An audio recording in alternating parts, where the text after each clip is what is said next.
Hello everyone, this is Dr. Surasingha with our new lecture topic. This is the topic 7. We're going to talk about life histories of organisms with respect to their reproduction, trade-offs in different life history activities and events, and fitness costs associated with those trade-offs. Okay, now let me get my pointer as usual. Okay, so life histories. What is a what do you mean by life history? Life history it refers to major life events, biological events related to a particular organism's growth, their development, survival, and reproduction. Right, pretty much any biological event that happens within your lifespan, right, from birth to death are actually aspects of life history, right? So something that is not listed over here. This is not an exhaustive list. It's not just growth, development, survival, and reproduction. For example, reaching sexual maturity is a critical life history event. Um, and how organisms allot limited resources and energy to different life history events is a very critical, very interesting question for us ecologists because the energy available for an organism for its lifetime is limited, right? Because it's only collected to, if it is a green plant that is capable of photosynthesis or any other autotrophic organism, that's limited by how much sunlight it intercepts. Or if it is a chemosynthetic organism, how much chemicals are found around that particular species, that particular organism. And if you are a heterotroph, then of course it's limited by how much food that you are able to acquire. So as such, there's going to be limitations on how a particular organism can optimize its life history activities. So that's actually when the trade-off comes in, right? Since you have such a limited amount of energy and resources available to you as an organism, you need to prioritize different life history activities and invest that energy and resources for those biologically most critical high priority life history events. Now that strategy of allocating limited resources to different life history events can vary between different species, within species, between different populations, and even within a particular population among different individuals, right? And before I go any further, if you look at my right side of the slide over here, we are showing you two life cycles, right? So these every event that you can pinpoint, you can actually discretely point, is an individual life history event, right? Production of, if you look at this growth cycle of dragonflies and damselflies, oviposition, production of eggs, emergence of the larva, right, which is an aquatic stage, and then the different stages of development of that larva, emergence of the terrestrial adult, right, and then mating of between those two adults, and then again production of eggs. All of those are different life history events. You can apply the same to migratory species. If you look into migratory species, you might see other life history events that you do not see in residential species, right? So we are looking at this particular estuarine freshwater diadromous species, right? So spawning, right, which actually happens after migration, is a life history event. And then after spawning, what happens is actually the juveniles that are born are migrating back, and the adults actually sometimes, most diadromous fish adults only reproduce once, right? And they die immediately after reproduction. So after spawning, they actually migrate along the stream back to the estuarine environment, and in the estuarine environment, then they spend another life history event which includes growth, reaching reproductive maturity, and after a certain age is reached, this particular species migrates back across the river for their breeding grounds, right? So there are actually between different species you are going to see different life history events, right? And the species that is actually pictured over here um, is the Atlantic sturgeon. Sorry, this green sturgeon. And you can also see in that particular life history diagram, I have even mentioned when a particular event happens. So there's a timing component, right, to those life history events. Spawning happens somewhere around April to June, right? And then um, the juvenile development or juvenile development in freshwater environments, or from them to migrate from freshwater rivers back to the estuaries, that takes about 1 to 4 years, right? And then um, so and then during summer and fall period, you are going to see an enhanced concentration of large sized sturgeons in this estuarine environment, right? And of course there's a part of their life history that they spent in ocean further away from the estuary, right? So the important part that I want to highlight with respect to the sturgeon life history or sturgeon life cycle is that different life history events have a precise timing with respect to the year and precise timing with respect to their age. So timing and nature of life history events can be genetically determined, right? So the sturgeons, how do they actually migrate after a particular start migrating back to the freshwater after a particular age? How do they actually start migrating towards the estuary, right? And then of course towards the deeper ocean, like how that happens, how does the timing is determined, and how a particular life history event is triggered, well, that happens largely by genetic programming, right? So it is um, so the life history events, when it happens, how it happens, um, how that particular life history event leads to a major biological, physiological, behavioral change is genetically determined to a large extent. So genotype is actually a word that you should be familiar with by now. If not, I'm going to explain what that is. Genotype is the genetic makeup of a particular species with respect to a particular biological trait or a set of multiple traits that is related to a particular biological function, right? So genotype is actually a combination of genes, in other words. Um, in another way to look at or interpret the genotype is that it's a set of alleles, right, that determine expression of a particular phenotype, right? Well, now the question is, what is a phenotype? Phenotype, I don't know. I believe that I might have introduced that particular term in our previous lectures. If I haven't, I will go through that term subsequently. So for now, phenotype is actually a externally observable trait, a character, right? It could be morphological, something like color or size, or a particular appendage or development of a particular appendage or a particular body organ, right? Phenotype could also be a particular unique behavior, or that phenotype could be a particular physiological reaction happening in your body, right? And the expression of that any particular phenotype or actually expression of a particular genotype is highly environmentally dependent, right?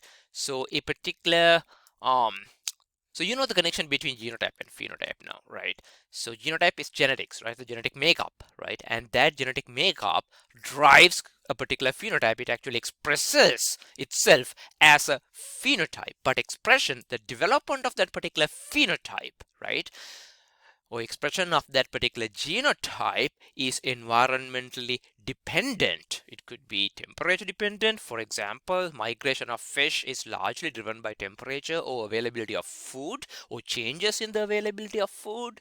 For certain organisms, it is actually particularly for plants, it's temperature and changes in the availability of light that drives certain life history events. So again, expression of a particular genotype, right, is environmentally mediated. So phenotypes come about as a product of genotype, the genetics, and the environmental condition. So remember the fact that those phenotypes, right, that actually are genetically programmed, genetically determined, right, are heritable traits. And that's extremely important, right? Because if a particular trait is heritable from one generation to another, natural selection can exert an evolutionary pressure on that trait, on that phenotype, right? And that will lead to evolutionary changes in that particular population, in that particular species. And then that the fact that evolution or natural selection can act on these heritable phenotypes, right? Or the fact that those heritable phenotypes or those heritable traits are subject to evolution is extremely important. Why? Because with time, certain species, right, can actually evolve optimal life history strategies that actually is a best fit for their environment, for their habitat, right, and maximize their relative fitness, right, that will ensure their survival, right, for a prolonged period of time. Now let's talk about how life histories are subjected to different levels of plasticities. Now, by now you need to understand that those life history events that we went over previously of different phenotypes, right? Life histories are genetically programmed, life history events are genetically determined, environmentally governed, right? And the expression of those life histories, development of those life history events is a phenotype, right? And they are genetically programmed, influenced by the environment. And they actually have a plasticity, right?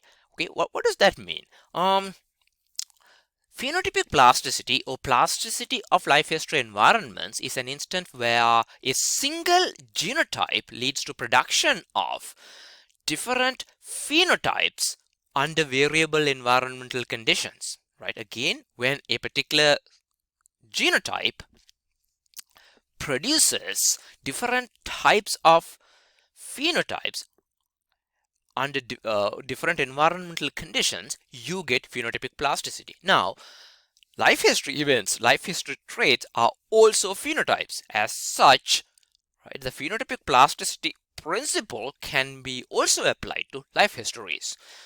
So how this happens, what does this mean? That means under different environmental conditions, let's say like different climate conditions, different weather conditions, different altitudes create different environmental pressures. So in response to that, in organisms that grow under different environments, you will see different growth forms, different body shapes, different body sizes, right? And also the timing of their life history events will be different across at different environmental conditions, across different geographies that presents different environmental conditions. And also with that, what happens, why that happens, why there is a different, why should what is the evolutionary advantage of having a phenotypic plasticity is because that helps those organisms to allocate different energy amounts, different resources into different life history functions, right? Because if the environmental condition is different, the selection pressure is different. So as a result, the way you budget energy and resources has to differ depending on the environmental condition. So that is why, this plasticity of the life history traits are extremely important for a particular species success. Let's look at some examples to understand this phenomena. First, let's look at fence lizards and how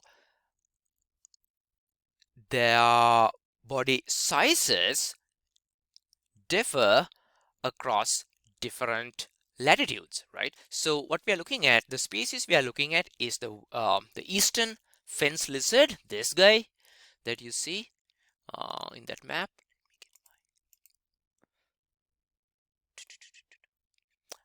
So yeah, this guy, right? And so they actually occur throughout the eastern seaboard. From the southernmost distribution is Texas, northernmost they go all the way up to New York. Unfortunately, in Massachusetts, we actually don't have any lizards in this part of New England. Actually, I'm not even sure whether, like, even if you go south to Connecticut, whether you get anything. As I can recall, New York, that area is the northernmost distribution limit for most lizards. Oh, anyways, um, so they are widely distributed across different environmental conditions, from very warm areas in towards Texas and much colder areas towards New York. And so that's actually a range of latitudes, right? What you know by now, what changes as you ascend latitudes, as you move up and down latitudes? Well, temperature changes. Well, it gets colder as you move towards higher latitudes. And also precipitation is variable, right? There's less precipitation when you move across the latitude. And there is also a moisture stress, right? If precipitation changes, if temperature changes, in combination, there will be a moisture gradient across latitudes as well. So what we are looking at, when you look at this fence lizard example, uh, and we are particularly looking at females because there's a sexual dimorphism in in eastern fence lizards, meaning that the morphology of the males and females differ. So that's why we are only looking at females in this case. So in this study, we are looking at mean female body size, and the body size measured as snout to vent length, right, which is actually from the tip of the snout, tip of the head, to all the way back to its anus, right, excluding the tail, is the snout vent length, and that was measured for 18 different populations, right, throughout its range. And the graph A plots latitudes versus the snout vent length, and graph B plots latitudes temperature versus snout vent length. So what are we looking at here? What kind of observation do we see, right? As you ascend latitudes, right, in higher latitudes you tend to get larger females, right? Why? Well, look at temperature. Seems like as temperature gets warmer, right, and on warmer temperatures, you tend to get smaller female lizards. Or towards colder temperature, you get larger lizards, right? That's kind of the observation we are looking at here. So this observation, this phenomena where the body size of ectotherms, remember this is a lizard, they don't physiologically regulate their body temperature very well, so we call them ectotherms, right?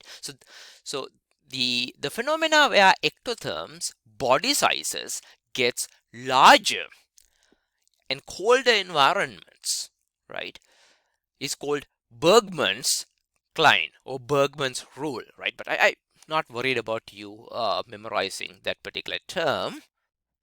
So for those who are interested, this is the spelling Bergmann's Klein that is specifically applied to ectotherms. Now another thing I want to mention about ectotherms, which you should remember from our previous lectures, not only that they cannot physiologically regulate their internal temperature, they depend on the external temperatures to regulate their internal temperature, right? So coming back to our slide,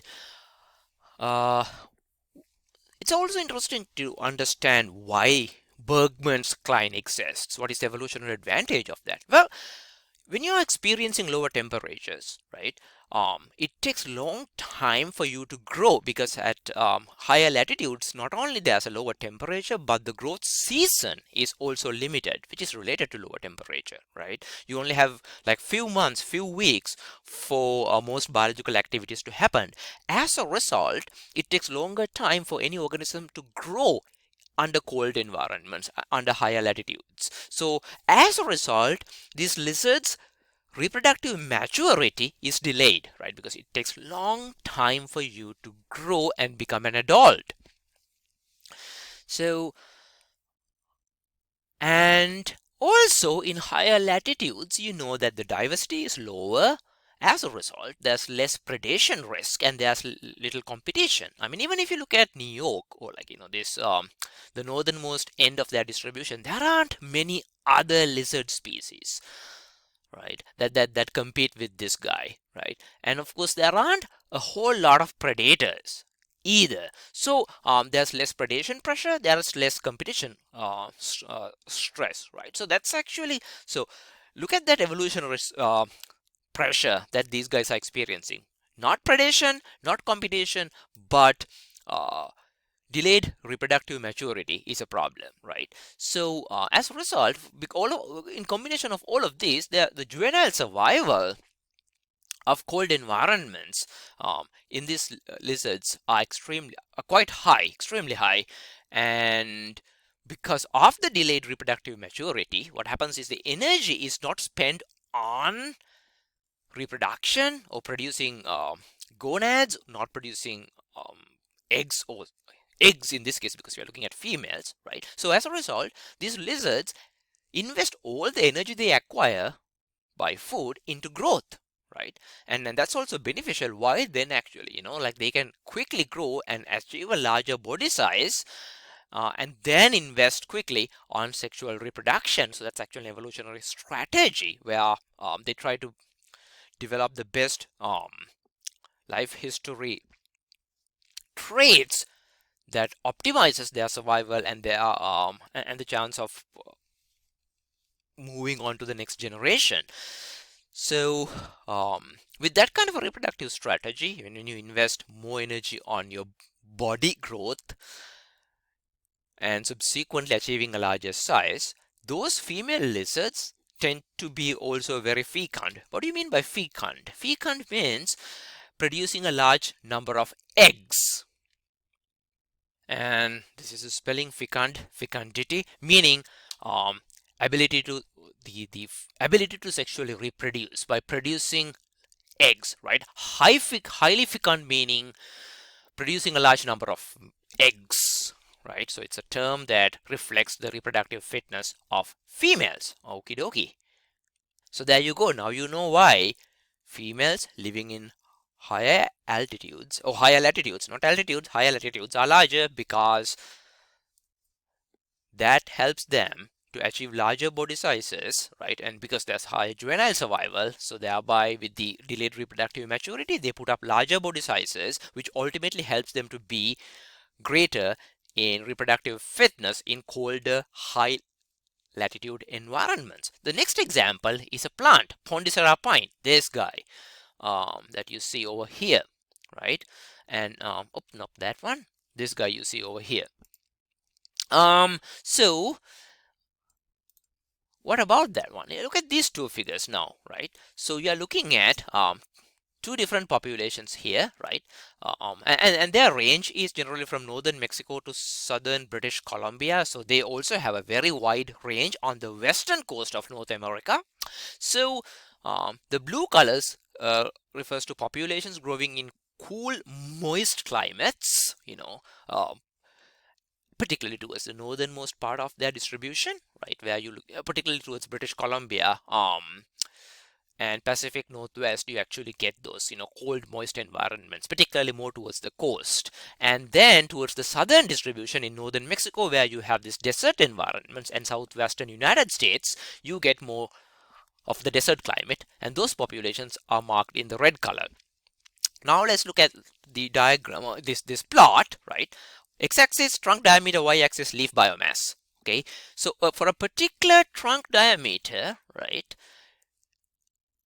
the populations of Pontissera pine growing in cool, moist climates tend to have more leaf biomass, right? And for the same trunk diameter, Pontissera pines growing in desert climates have much lower leaf biomass. And that relationship remains rather consistent throughout different trunk diameters, right? Way low over here, yes, more leaf biomass in colder, moist environments, less biomass in desert environments. Look at the highest end. Well, again, the same. Greater leaf biomass in colder, moist environments, lower biomass in warmer, hotter environments, right? And now let's look at what's happened to the height for a particular trunk diameter.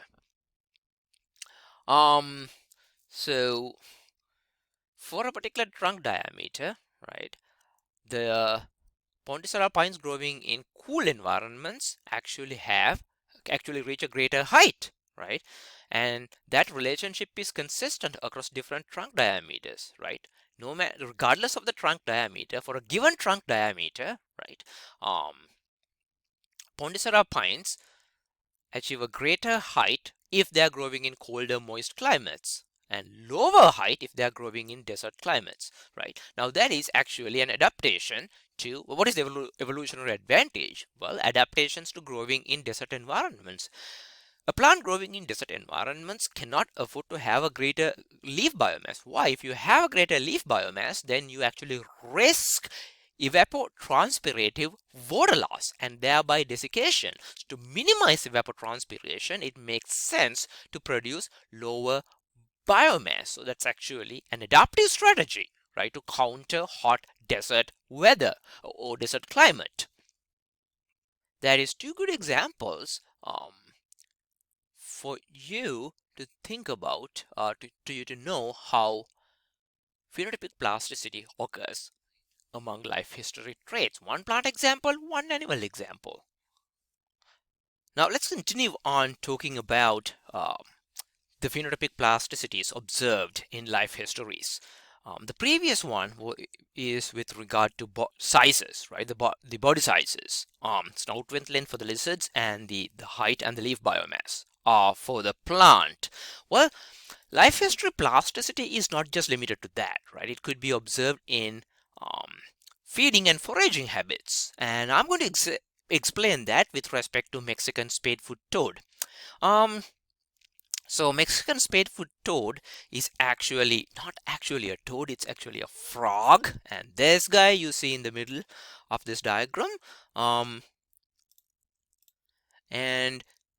they actually have polymorphism among larvae, right? Meaning, what do you mean by polymorphism? Having multiple body forms of larvae. And you all know what a larvae is to a frog, right? Those are the tadpoles. As you see in this the bottom of the picture, or rather the on top and bottom of the picture, right? You can see clearly two different body morphs, right? And what is this body morph corresponds to? Well, one morph is carnivorous, as you see on this side, right? They are carnivorous. They actually have, as you can see in this diagram itself, much larger mouth, right? Much smaller mouth in the omnivorous form, right? And much larger mouth in the carnivorous form, right? And as a result of the larger mouth, to accommodate the larger mouth, these carnivorous morphs have a larger head, right? Broad, large head and large jaw muscles. Look how big these cheeks are for the carnivorous form. That's because it accommodates these ginormous muscles that moves the jaw, right? And also, when you are a carnivore, right, you actually don't need a larger gut. You need a larger gut or a larger intestine if you are an herbivore, because absorption and breaking down of sugars takes a longer time. To break down proteins is what you require if you are a carnivore. That can happen by having a larger stomach. So these carnivorous tadpoles they have a much shorter gut, right? Because protein absorption and digestion happens a little faster. Right, and if you look at the omnivorous morph, right, they actually have a much more smaller head. They don't have this big cheek pouches, or they don't, because they don't have large jaw muscles and their gut length is relatively longer and their mouth is much smaller. And the carnivorous morphs, right, actually undergo rapid development. So it's not just the morphology, right? These carnivorous prey capturing tadpoles undergo fast development, right? And their actually preferred prey is fairy shrimps, right? If you can see in this image, these tiny things that are in the background are fairy shrimps. That's actually a shrimp. So it's a crustacean, a freshwater crustacean that is quite small, not microscopic, large enough for you to see in your naked eye. And if you actually go to, in this winter, if you go to any vernal pool and just do it, like put a net in, a couple of times and sweep it around, you probably will catch some of these fairy shrimps. They're pretty cool. They're pretty neat. So carnivorous morphs feed on the fairy shrimps in the water column, and the omnivorous, they actually largely feed on the detritus, decaying organic matter and algae that that are found on the bottom of the ponds, right? So it's really important to know where you find these tadpoles, right? Mexican spadefoot toads, in fact, all spadefoot toads breed in vernal pools, right? So vernal pools actually are temporary wetlands. They hold water only in such a very short period of time. Mexican spadefoot toads actually occur in much more drier environments. As a result, those vernal pools that they breed in only has water for a very short period of time. It could be a matter of few weeks, right? Less than a month or slightly over a month.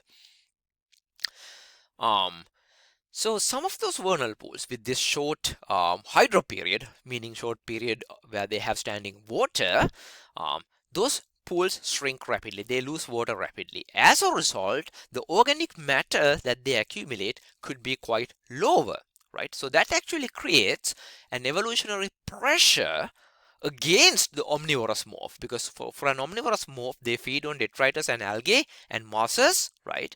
And so those guys, that kind of a feeding strategy is not beneficial if you breed in these rapidly shrinking pools, right? So if you live in a rapidly shrinking pool, you need to develop faster, right? So you need to gain an energy source where by ingesting little, you gain a lot more energy, right? So that's why for those tadpoles growing up on, rapidly shrinking pools gain an evolutionary advantage by morphing into a carnivorous strategy, right? If you're a carnivorous, you eat meat, and meat produce more energy for faster growth. But on the other hand, for any of the Mexican spadefoot toads that are breeding in more perennial or semi-perennial ponds. What do you mean by perennial or semi-perennial? Meaning having water for a longer period of time. Perennial is having water for throughout the year in the pond, right? That corresponds to a longer hydro period. Semi-perennial is actually having water nearly for the entire year, right?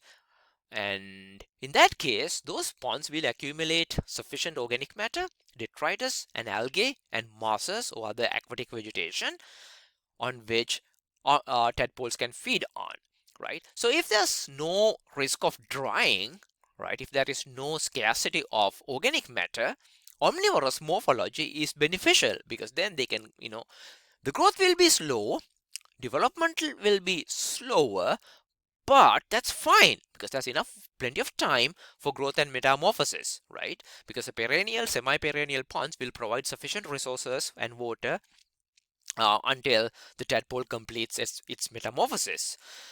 So now this morph change, larval polymorphism, is driven primarily by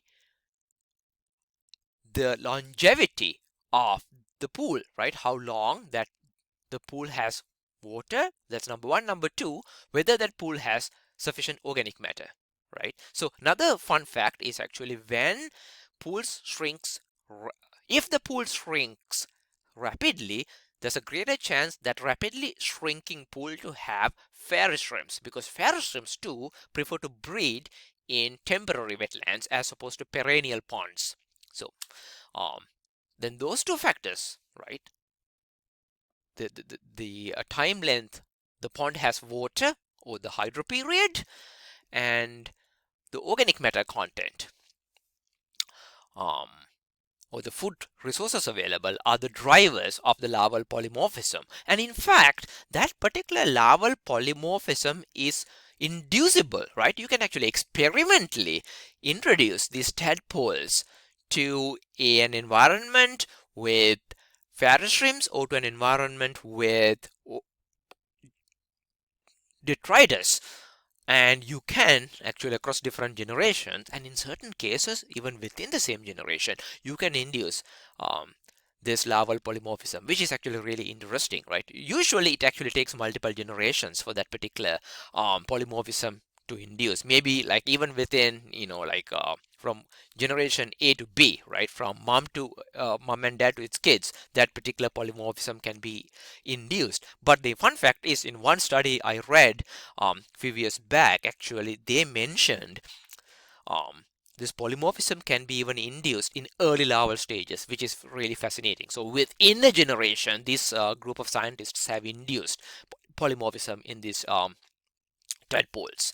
Um, but that has not been documented over and over and over. But across generations, polymorphism has been very well documented. Still, it's interesting to understand that the same species can actually have completely two different foraging strategies and larval morphs based on food availability and the longevity of that particular pond. Now, this kind of changes in feeding behavior or foraging plasticity or feeding plasticity has been observed in other species as well. Interestingly enough, about amphibians. Um, so Hokkaido salamander, right, that you see over here, right, and this tiger salamander that occurs in the United States, right, also show this polymorphism in feeding strategy, particularly among larvae, right? And you can see the Japanese Hokkaido salamander, right? This guy is eating another larvae of its own kind. The same thing happens to this guy, right? So to the tiger salamander. So those tiger salamander larvae and the Hokkaido salamander larvae become cannibalistic, right? If the food availability is low and if the conspecific density is high. What is conspecific? Meaning the your own kind, your own species. If there are so many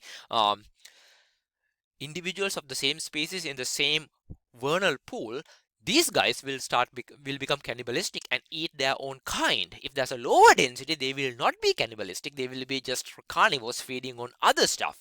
And also, if the kinship is higher in that pond, right, they will be less cannibalistic, right? If the kinship is lower, but the conspecific density is higher, they will be more cannibalistic. Well, what is kinship? Meaning relatedness, right? If the high density comes about by their own kind, their own siblings, they tend to be less cannibalistic, right? But if the density is because there are several other individuals of the same species but they are not related to each other, they are non-siblings, then they will become cannibalistic. It's pretty cool to observe that behavior. So these are the spelling for those animals I showed you earlier. Tiger salamander, Hokkaido salamander, the Japanese one. And spelling for hydro period, which means how long a particular pond holds water in a given year. Alrighty. Alright, so life history plasticity can also be observed in reproduction. So there are several forms of reproduction, right? And you are aware of asexual reproduction, right, as a mode of reproduction. So the methods of asexual reproduction includes reproducing by fission, right, meaning simply breaking into multiple parts, a single body breaking up into multiple parts, single cell breaking up into multiple parts. and then each part then themselves growing into another organism is what fission is. Budding, if you think about hydra, it's a good example where there's one hydra and then a tiny bud creeps up, right? That's actually resembles a tiny hydra, and then tiny hydra grows into a big hydra and separates from the original body. That's what budding is. Those are forms of asexual reproduction. Parthenogenesis, right, is also a very interesting form of reproduction, right, where which is actually essentially cloning, right? So under parthenogenesis, the eggs produced by the female um, directly develops into offspring, right, daughters, right, and where the genetic composition of the daughters or the genetic structure of the daughters are identical to that of mother. So parthenogenesis is essentially cloning, right, and it happens quite a lot in the wild, mostly among invertebrates, but has been observed among certain vertebrates, particularly among reptiles. So the advantage of asexual reproduction, right, is actually, it leads to cloning, right? It ensures that the paternal genome is transferred directly into the offspring genome without much or any modification. So what is the benefit of this sort of cloning? One, asexual reproduction, is generally cheaper, right? Sexual reproduction is a lot more expensive, right? You have to actually find a mate and then actually carry on the act of mating. And the finding a mate and the act of mating, that actually is risky. During that particular process, you could actually be subjected to predation, so you are under the stress of predation, right? You could die. I mean, we do know in certain, particularly among arachnids, right? And many insects, right? The male could actually become the food for the female upon mating, right? We know that example from spiders. And there are a few instances where the reverse happens, particularly among bugs, true bugs, right? After the mating is such a stressful period that actually it could the female could die upon mating, right? And sometimes in certain cases, the young could actually devour the female, right? So there's a huge energetic cost associated with sexual reproduction. In contrast, asexual reproduction is much cheaper, right? And because other than parthenogenesis, most form of asexual reproduction does not require production of eggs. Production of eggs is also extremely expensive, where in certain cases females have to allot energy from their body growth to reproduction, right? So there are so many costs associated with sexual reproduction. But why, on that case, why on earth, sexual reproduction evolves? Well, we know that when it comes to vertebrates, there are, in certain vertebrate groups, asexual reproduction is not even possible, right? There are no mechanisms how it can happen. So in that case, you clearly understand that sexual reproduction has many evolutionary and survival advantages, right? Well, what is it? Sexual reproduction, or through sexual reproduction, you can actually generate genetic variation by gene recombination, right? And that actually, we talked about how that can happen in sexual reproduction, right? We talked about crossing over, where homologous chromosomes can actually share certain parts of the chromatids, and that leads to creation of new genetic sequences. And we also know that independent segregation of chromosomes will also create different gametes, right? And different gametes with different gene combinations. And then, the actual mating is actually a fusion of male and female gametes that happens in sexual reproduction. That is also a form of genetic recombination. So there are actually three different ways, like I just explained, how genetic recombinations can happen through sexual reproduction. That genetic recombination leads to genetic variation, and that genetic variation is the foundation for evolution of adaptations to survive under variable environmental conditions, right? Especially when there are diseases, right, pathogens, parasites, having that genetic variation is extremely important, right? So and not to mention that mating is a non-random process, right?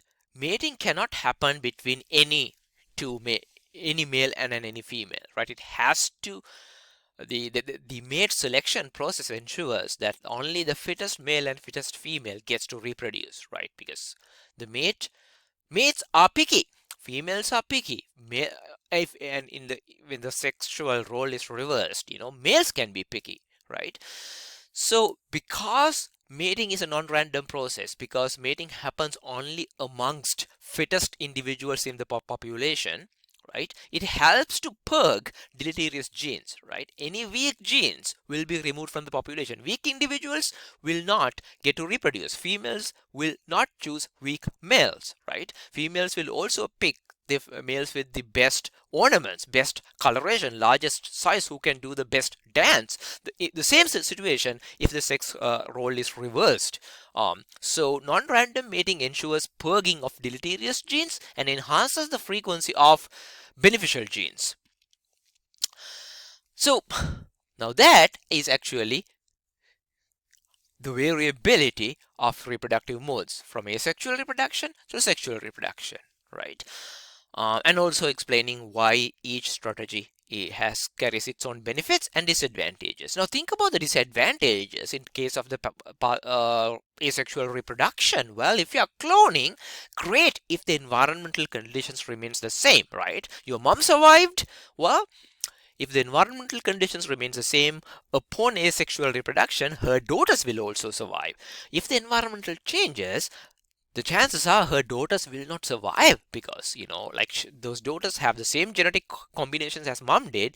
There is no way they have ability to generate adaptations to variable environmental conditions. So if the environmental is stasis, right, if it is constant, right, if it is very conservative, then of course asexual reproduction will matter, will be helpful, will be beneficial.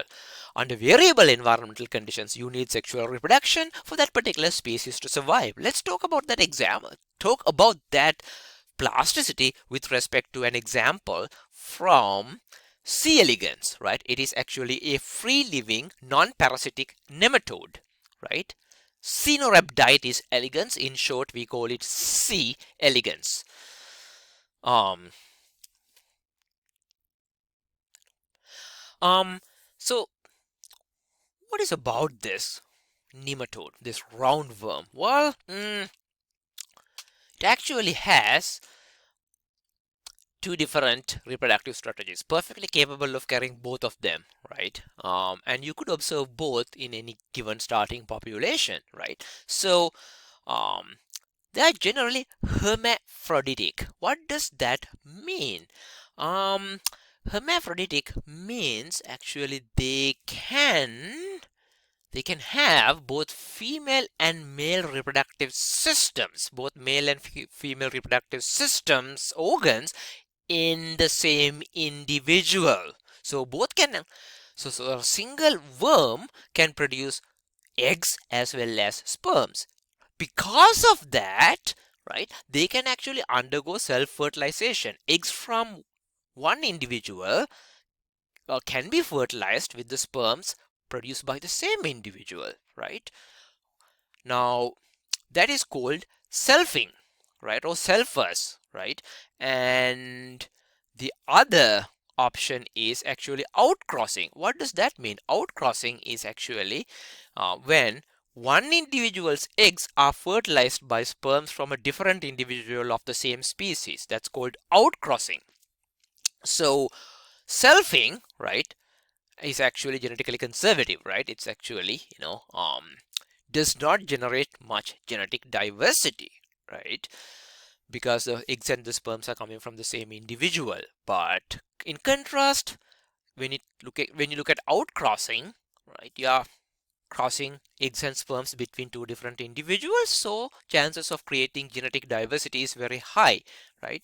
And in fact, um, in a given population, you get obligatory selfers, meaning what? They can only undergo self-fertilization, and you can also get obligatory outcrosses, meaning selfing is prohibited, right? Where the fertilization only happens between two individuals of the same species. Now let's look at how this plasticity changes in a given population. Look at the first graph over here.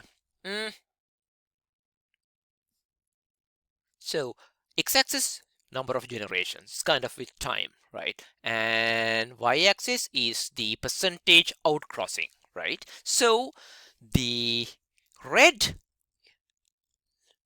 graph refers to a population that is exposed to a pathogen, a bacteria in this case, that can infect the worm, and the green line is a population that is not exposed to a pathogenic bacteria. Look what happens to the populations. Both of them actually continues, multiple generations. But when exposed to pathogens, the outcrossing incidences increases, right? The more and more individuals of that population are outcrossing, right?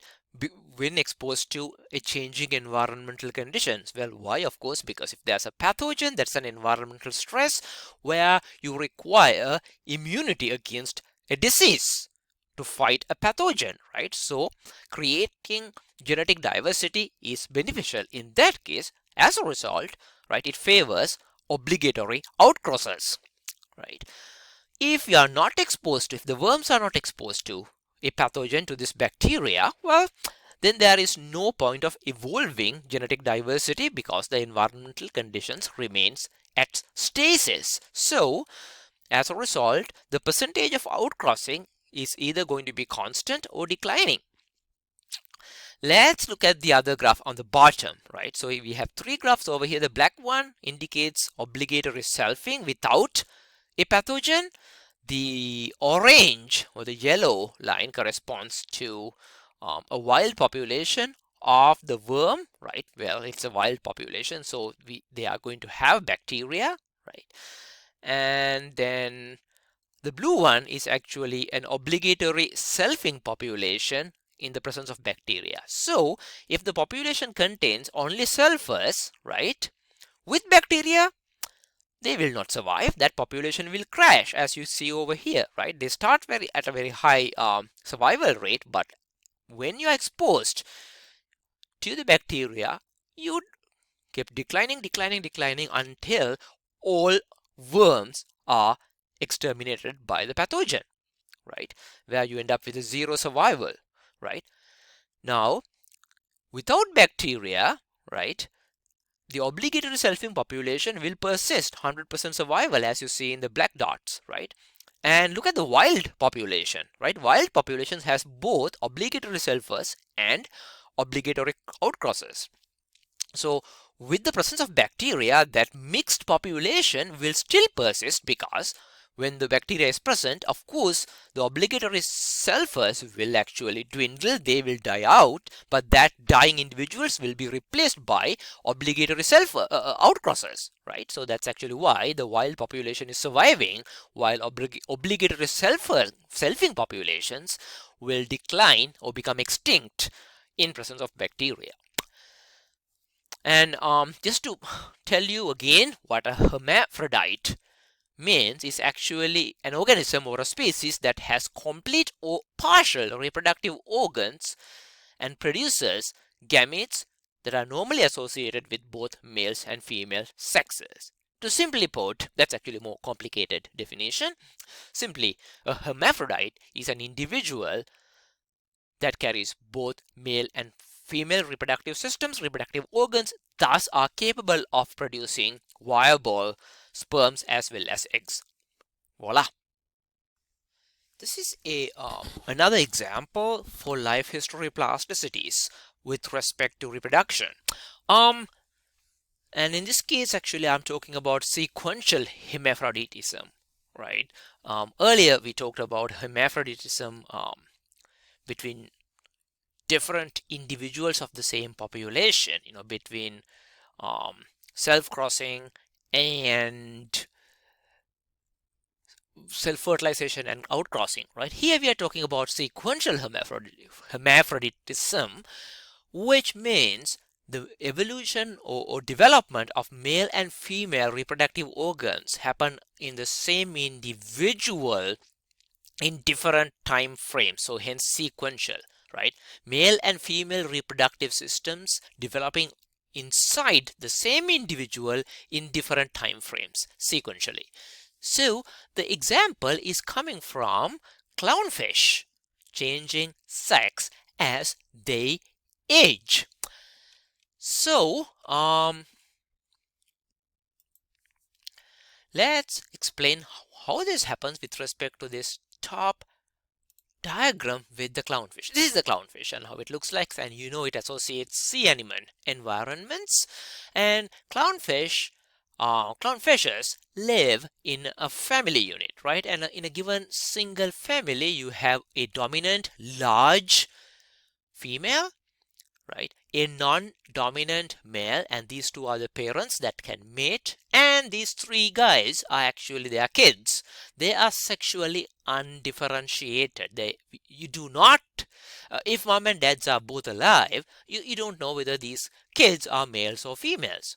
Okay, now what happens is actually if the female dies, right, the male, this guy, will change into a female. Okay, so the non-dominant male will now morph into a dominant female. Now that particular family requires a dad because the dad has become a mom. Well, one of these kids, one of these sexually undifferentiated kids, will now morph into a male, right? And now you have a new mom and a new dad, right? And two undifferentiated kids. So this particular process will continue on, right? And then in fact what happens is, since now this actually family only has 5 members, not only has 4, not 5, it can recruit one, right? So a new fish, another sexually undifferentiated fish could actually arrive into this family unit, right, and join it, and then subsequently contribute into one day, could even contribute to the reproducing mom or dad. So this cycle can continue on. Of course, like unfortunately, some of those sexually undifferentiated kids might die by predation or by some sort of a disease. But the fun fact is, with so the with time, with the loss of a particular individual, right, if the female is lost, the male can become a female, right? So it's kind of fun to think about that, and this might actually make you think about one of your childhood movies, Finding Nemo, right? So the whatever pictured in Finding Nemo is actually, not untrue for that matter, right? The dad trying to act like a mom. So you might ask the question, what if one of the males die? What if the non-dominant male, the dad, dies? Then of course one of the sexually undifferentiated kids will become the male, right?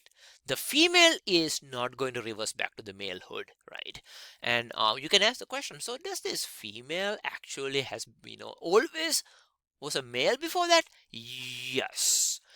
So the femalehood is only achieved through age, and if you think about it, it does make sense, because to become a female it costs a lot. In order to become a female and to allocate enough energy to develop eggs, you probably need to spend a lot of time and grow and accumulate that energy reserves.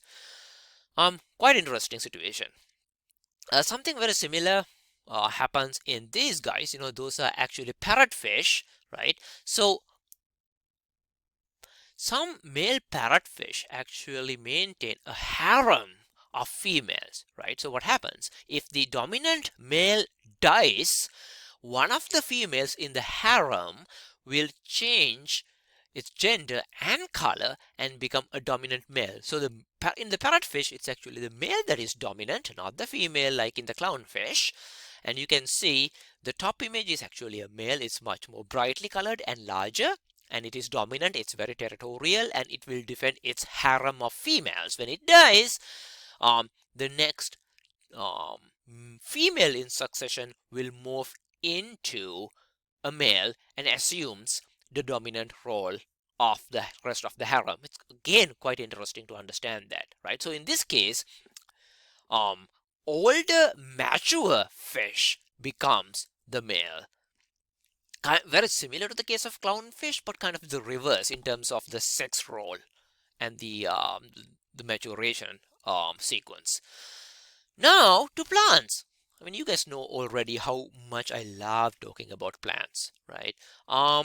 So that particular cool plant you see is actually called Jack in the pulp pit, right? So Jack in the pulp pit uh, does go from male to female to asexually reproducing plant bodies, right? The same plant can shift from male to female to asexual strategies, right? Um, now, again, I'm not saying it's always in that order, not always male to female to asexual. The order of shifts um, depends on the energy availability, right? So it's relatively costly to produce female flowers, right? Because it's actually, costly to produce the ovum. The flower is more elaborative. The sustenance comes from the female body to support the developing embryo. So it's costly to become a female. Once a particular plant becomes female, it takes much longer for that particular plant to again produce female flowers, right? So it's much more sensible for that particular plant to produce male flowers in its second season, right?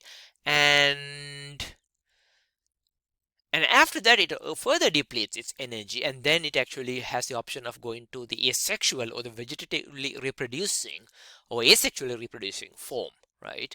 And it might actually continue in the asexually reproducing form for a couple of more seasons until it has sufficient energy to switch back to sexually reproducing morph. Um, so again, it's not necessarily in the order I mentioned, but what you need to know is if the plant has sort of a lot of energy available, if it has a good growing season, photosynthesizes a lot, has a lot of energy reserves, will become a female, will produce female flowers. Or if only it has a little bit of energy, male flowers. If it is exhausted, it might go into a vegetatively reproducing strategy, right? And if it is so much depleted in energies, Jack in the pulpit will actually cease to reproduce entirely. Okay, so that's also possible. So now you understand that life histories have plasticities, right? Within the same population for the same species, uh, among different populations, within the same population, you are going to you can observe variations in life history, right? And in fact, if you look at a particular community, a particular habitat, a particular landscape, you're going to find the fact that these variations, plasticities in the life history creates a continuum of life histories among different organisms, different species. So here we are going to elaborate some examples on this interesting variations of life histories we see in different organisms, plants and animals alike. Now simulparity is actually a particular situation, a particular life history strategy where species only reproduce once, right? So simulparous species are those that only reproduce once in their lives, in their lifetime, right? Just once, and then after the reproduction, they die. Um, annual plants is a good example. What are annual plants? Plants that only live a year or less, right? Most of the grasses belong to this particular category, right? They live a particular year, they produce seeds, and then they die in the winter. The same thing happens to most of the aquatic insects, right? This is actually a mayfly larvae, right? Mayfly larvae, not larvae, mayflies, and then stoneflies, caddisflies, right? All of those aquatic macroinvertebrates or aquatic insect macroinvertebrates um, belong to that particular category as well. They are semilparous, right? What they do is actually they have, as larvae, they spend multiple years, in the larval stage, and um, they metamorph into an adult, and then they die, right? Well, metamorph into an adult, they reproduce and die. And in fact, although the larvae could live multiple years, the adult may only live few weeks, in certain cases few days.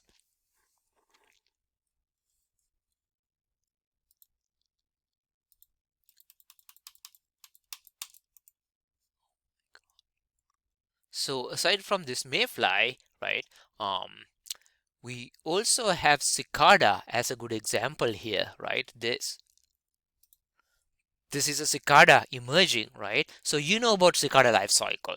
They spent either 13 or 17 years underground as a larvae, right? So it takes 17 or 13 years for a cicad to reach sexual maturity, right? And after sexual maturity, they emerge from their underground habitat, become flying adults. They fly. The whole purpose of those adults is to find a mate and reproduce, right?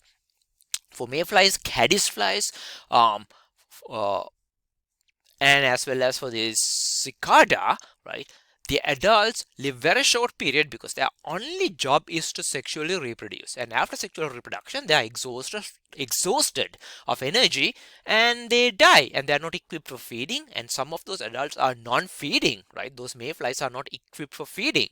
The larvae were equipped for feeding, but not the adults. So they die after sexual reproduction, right? That's why they don't live long, more than a few days, several weeks at most, right? And almost never over a month. It's kind of sad if you think about it, and fun at the same time. Um, Moving on to other examples. So what happens in simulparous sexual reproduction or simulparous life history strategy? These species, organisms, initially invest their energy and other resources entirely for growth, for somatic growth, for body growth, to gaining body mass, to develop tissues, to develop systems and organs, right? And also to develop energy storage, right? And after that, they will actually have sufficient energy to support one single massive effort of reproduction, and ultimately they die.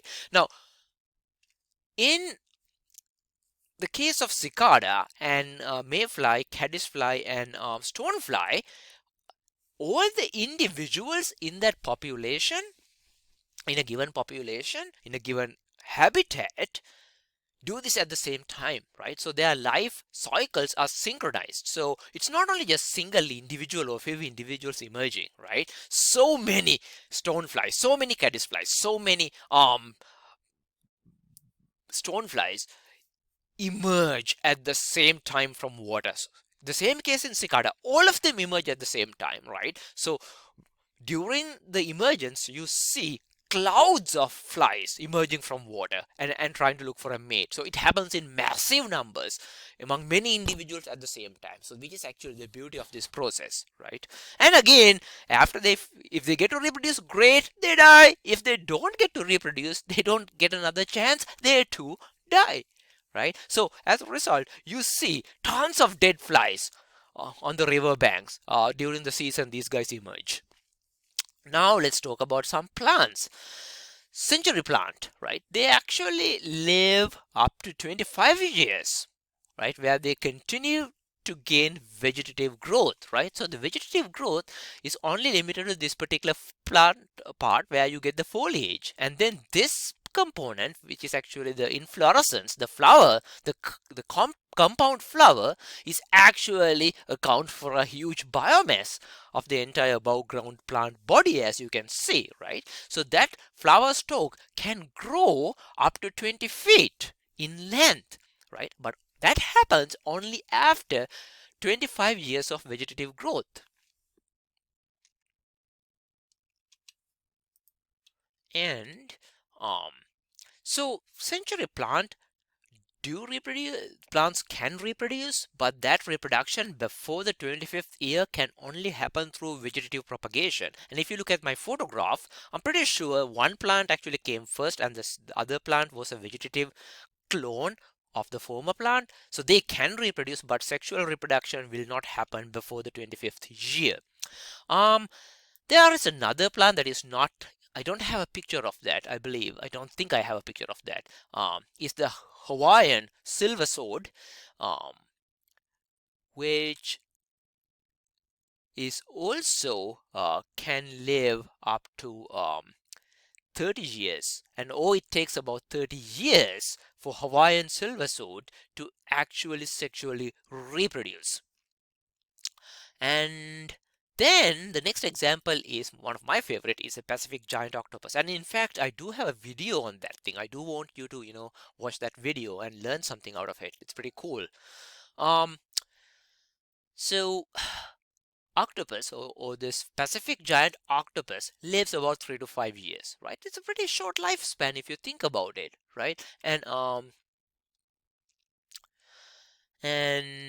they actually grow quite large, during the 3 to 5 years where they don't sexually reproduce, right? So the largest specimen that is recorded so far is about 30 feet across in diameter, right? And their body mass weighed at about 600 pounds. And on average, well, that's the largest specimen. On average, they could be about 15 to 16 feet across diameter. That's 5 feet. Okay, that's still huge. And over 100 pounds in weight. And they only reproduce once. And during that reproduction event, they can produce anywhere between 1,000 to 10,000 eggs, right? So this is actually one female, and these are the eggs that she has produced, right?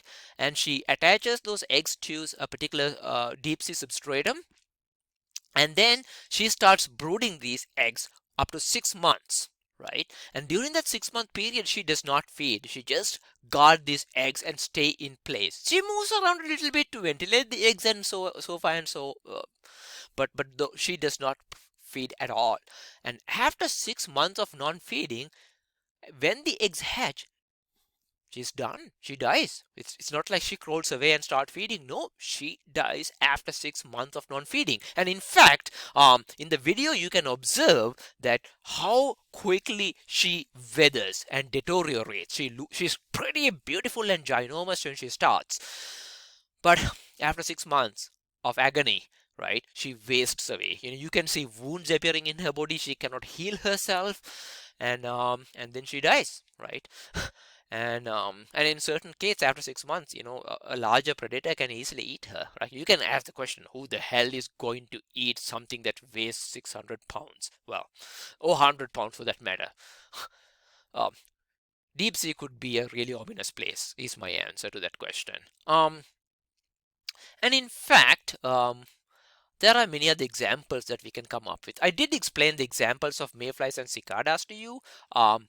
And so this is actually an adult mayfly. This is a larval mayfly. And this guy lives several years, right? Multiple years. This guy only lives about few days. Bamboos, this example over here, right? Bamboos are also a really interesting example. Now, bamboos live up to 100 or 120 years. It takes up that long for them to sexually mature, right? And once they're sexually mature, right, they produce this large, massive flowers, and after that, they die. Um, Now,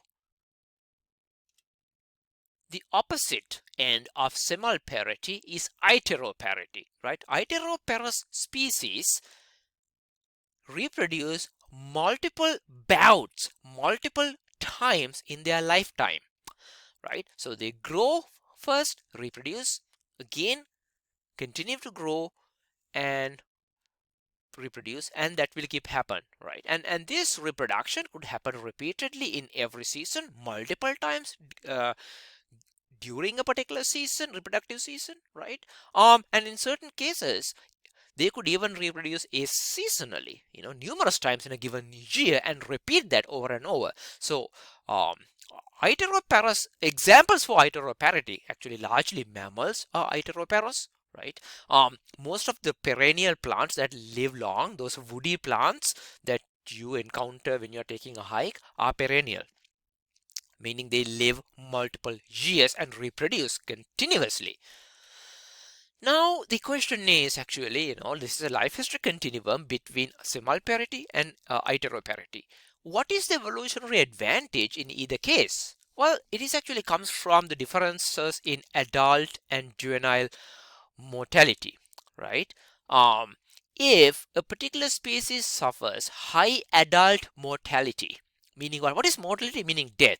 If the probability of death is greater as an adult but lower as a juvenile, or lower as a sexually immature individual but higher as a sexually mature individual, then those species will gravitate towards or will evolve simulparity. Well, because why? Simulparity makes you live longer as a young and accumulate energy reserves and exert a massive single reproductive event and then die. Right? In that way, they actually ensure that strategy, that life history strategy ensures maximum reproductive output, maximum reproductive fitness, and ensures thereby the continuity of multiple generations. Now, what about the opposite side? What if a particular species has a greater mortality as a juvenile, as a reproductively immature individual, but have a greater survival upon reaching reproductive maturity? Well, then those species will evolve iteroparity, because in that case they actually have lower mortality as an adult, so they will grow faster, achieve reproductive success, perform reproduction, and live longer and undergo multiple bouts of reproduction, ensuring recruitment of newer generations. So, well, that's actually basically the science behind, or the ecology behind, this kind of life history continua. Now, think about this for a second, right?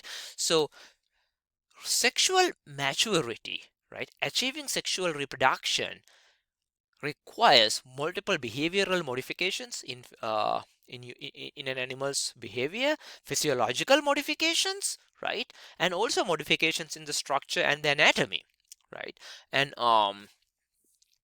so undergoing these changes, these dramatic physiological, behavioral, structural, anatomical, morphological changes is costly, both in terms of fitness and in terms of energy, right? I mean, that is actually why it is so important to have a particular strategy that maximizes the energetic costs or becomes energetically efficient and yet ensures survival of that particular species, right? It is exactly why it is so important to understand this phenomena very well.